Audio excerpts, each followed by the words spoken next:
दर्शक बंधु स्वागत करुच्ची आज एक नवा वीडियो को नहीं देखो आज वीडियोटी OSSC रिक्रुटमेंट 2024 बर्तमान एक निजुक्ति सुजोग आसी जहाँकि ग्रेजुएशन करते एक्साइज सब इन्स्पेक्टर पदवी पर आपण आवेदन करें बर्तमान आरंभ होती आम संपूर्ण तथ्य को जाना कौन सब रोचे आपण डॉक्यूमेंट कौन आवश्यक हो बयस सीमा कौन रपण केते एजुकेशन थी आवश्यक आपण सैलरी केते रहिबो डिटेल्स आम जाना केते पोस्ट बाहरी पूर्व छोट रिक्वेस्ट जब प्रथम कर आम चैनल देखुं चैनल को सब्सक्राइब करी पाखर थी घंटे आगन प्रेस करी नोटिफिकेशन ऑल उपर क्लिक करूँ।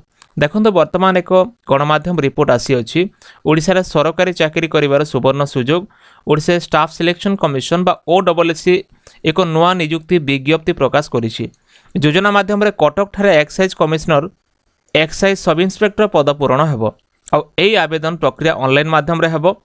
ए निजुक्ति प्रक्रिया जरिया मोट 33 पदवी पूरण हेबो।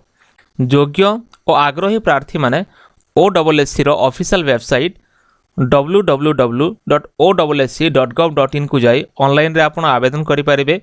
जे माने यार ऑफिशियल विज्ञप्ति देखिया को चाहउछन्ती से माने वेबसाइट को मध्य जाई कि तांकर जो तालिका अछि विज्ञप्ति तालिका सेठी आपण खोजी परिबे। म आपण कहिबे आपण किपर देखिबे।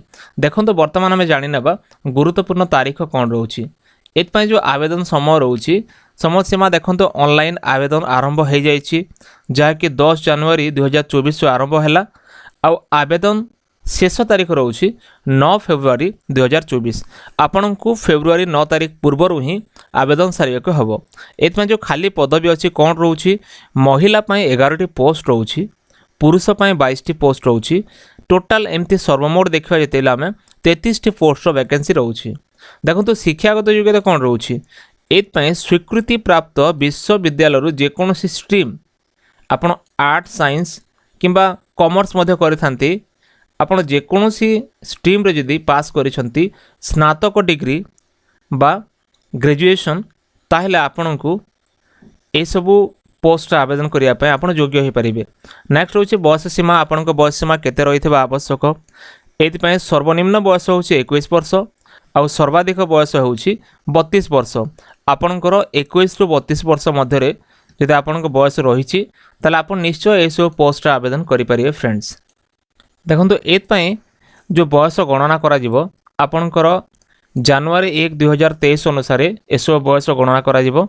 बयस कोहल केते रोचे आपण रिलैक्सेशन केते रोचे बा अतिरिक्त बयस केते रोचे जदि आपण ओबीसी कैंडिडेट ताले आपण को 3 वर्ष अतिरिक्त रिलैक्सेशन रोचे ST SC PWD ESM 5 वर्ष एक्स्ट्रा रहिबो और PWD SC ST 15 वर्ष एक्स्ट्रा रहिबो। फ्रेंड्स नेक्स्ट देखंतु आपनको दरमा केते रहिबो एसो पोस्ट रे आवेदन कला पर देखंतु चयन हैला परे पे लेवल 8 अनुजाई जाकि पे लेवल ग्रेड पे 8 अनुजाई मासिक दरमा मिलिबो और अधिक जाने पे आपनको विज्ञप्ति मध्ये देखिया को जाकि आपण नोटिफिकेशन देखिकी बुझी जिवे।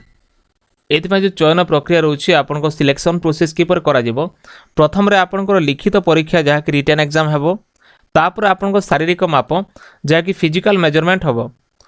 नेक्स्ट आपन को डॉक्यूमेंट जांच करा जिवो आपन को सर्टिफिकेट सब जांच करा जिवो आउ तापर एमती आपन सिलेक्शन प्रोसेस मध्ये कंप्लीट हो जिवो। देखंतु गुरुत्वपूर्ण डॉक्यूमेंट कौन सब रोचे ए पोस्ट आवेदन करिया पई आपन को जो आवश्यक डॉक्यूमेंट हेउची योग्यता प्रमाणपत्र आपनकर योग्यता प्रमाणपत्र कौन सब रोचे देखो तो जन्म तारीख सूचित प्रमाणपत्र जहाँ कि SSLC HSC आपन को 10 सर्टिफिकेट दे पारिबे। 2टी सांप्रदायिक कलर पासपोर्ट साइज फोटो माने आपन रिसेंट फोटोकॉपी आपन दे पारिबे। इंटर्नशिप सर्टिफिकेट आपनकर आवश्यक हबो। तापर पंजीकरण प्रमाणपत्र माने आपनकर जो एक्सचेंज कार्ड रोची।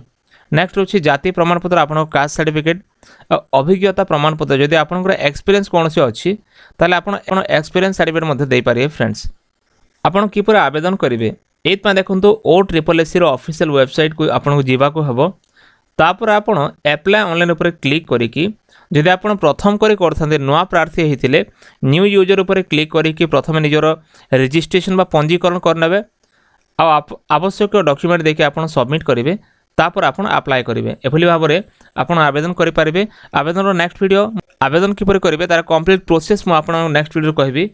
तो एथला वर्तमान रो अपडेट। फ्रेंड्स वीडियो केमती लगा निश्चय मतामत दिंतु जदि वीडियो भल लगे वीडियो को लाइक करी चैनल को सब्सक्राइब करी सांग मानकु शेयर करंतु। देखा आरो वीडियो रे धन्यवाद।